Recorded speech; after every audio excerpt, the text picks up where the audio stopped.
नमस्कार साथियों। आज देश और दुनिया के सामने जहां एक और आतंकवाद बड़ी समस्या है, किसी भी देश के लिए राष्ट्रीय सुरक्षा बहुत बड़ा विषय है। और जहां तक भारतीय जनता पार्टी की बात है, हमने जीरो टॉलरेंस टेररिज्म के खिलाफ कहा भी था और 11 वर्षों का रिकॉर्ड मोदी सरकार का ये कहता भी है। जहां दूसरी ओर नक्सलवाद को भी जड़ से खत्म करने की हम बात कर रहे हैं। हमारे लिए सदा नेशन फर्स्ट रहा है, राष्ट्र प्राथमिकता रही, राष्ट्र प्रथम रहा है। कुछ राजनीतिक दल ऐसे हैं जो लोग इन देश विरोधी ताकतों के साथ हाथ भी मिलाते हैं, राजनीतिक लाभ उठाने के लिए उनका चंदा भी पाते हैं और फिर मौन हो जाते हैं। और ये चुप्पी क्यों है? तब तो वो बड़े बड़ी बातें करते हैं और ये डबल डेटिंग करने वाले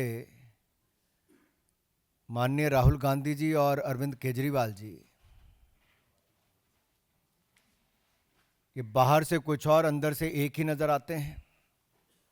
आप याद करिए, सर्जिकल स्ट्राइक हो, एयर स्ट्राइक हो, अफजल गुरु की फांसी का मुद्दा हो, ये सब विषयों पर कांग्रेस और आम आदमी पार्टी इकट्ठी नजर आई। राहुल गांधी जी, अरविंद केजरीवाल जी इकट्ठे नजर आए।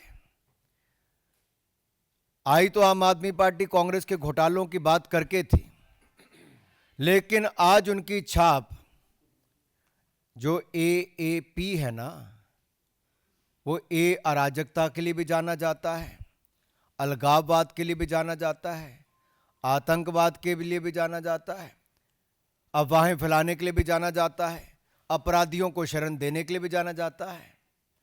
ऐसी कौन सी मजबूरी है कि इन देश विरोधी ताकतों से हाथ मिलाना जरूरी है? मैं एक एक करके आपके सामने, आप याद करिए, अफजल गुरु की फांसी, देश को इंतजार था कि संसद पर हमला करने वाले को कब फांसी की सजा मिलेगी, लेकिन उसकी फांसी की सजा माफ कराने के लिए किसकी एनजीओ आगे आई, किसके रिश्तेदार, किसके मां बाप उसका हिस्सा थे? दिल्ली की जनता जवाब मांगती है। आतिशी जी, अरविंद जी, होंठ सिले रहेंगे कि कुछ बोलेंगे? और यही नहीं,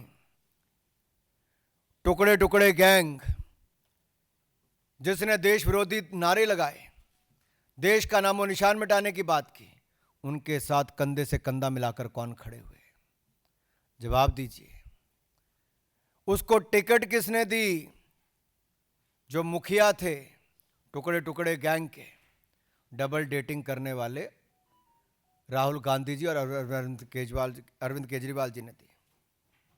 यही नहीं, पंजाब के चुनाव को ले लीजिए, वहां पर आतंकवादी समर्थकों के साथ उनके घरों में रात को रुकने का काम किसने किया, केवल चुनाव जीतने के लिए?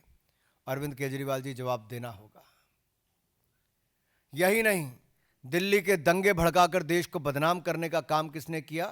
किसकी पार्टी के वो नेता थे? आज ताहिर हुसैन अगर जेल में है तो क्या आम आदमी पार्टी उससे दूर भाग सकती है क्या?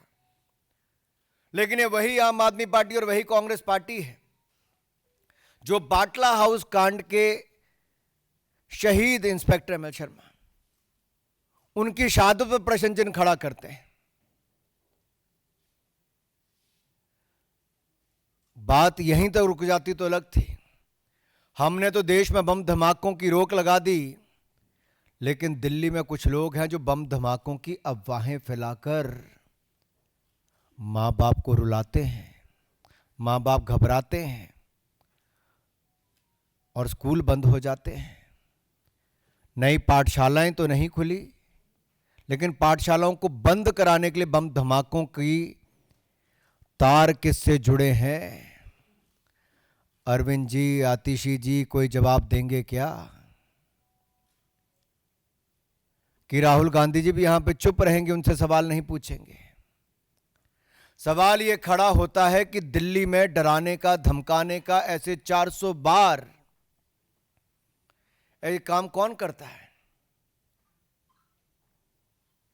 आज इस बात का जवाब देना ही होगा। और फॉरेन फंडिंग, जो ऐसे आतंकवादी सोच के समर्थक हैं, आतंकवादी सोच को आगे बढ़ावा देते हैं, जो हिंदुस्तान का नामो निशान मिटाना चाहते हैं, जो खालिस्तान बनाना चाहते हैं, उनसे फंडिंग लेने का भी अपराध क्यों किया?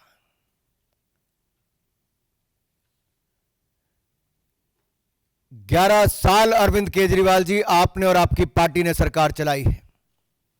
आपने एक सवाल का जवाब आज तक नहीं दिया है। केवल कीचड़ उछालो और चले जाओ। सवालों का जवाब मांग रही है दिल्ली अरविंद केजरीवाल से, सवालों का जवाब मांग रही है आतिशी जी से, सवालों का जवाब मांग रही है आम आदमी पार्टी से। ये आपके पाप छिपेंगे नहीं। ये आतंकवाद हो, अलगाववाद हो, अपराधी हो, इनको संरक्षण देना, इनके साथ देना, ये दिल्ली की जनता जवाब मांगती है। अराजकता और सनसनी के पुराने खिलाड़ी हैं अरविंद केजरीवाल जी और आम आदमी पार्टी के लोग। आपको जवाब देना होगा किसकी एनजीओ है, क्या, किसके सूत्रधार कौन है इसका, किसके साथ तार जुड़े हुए हैं।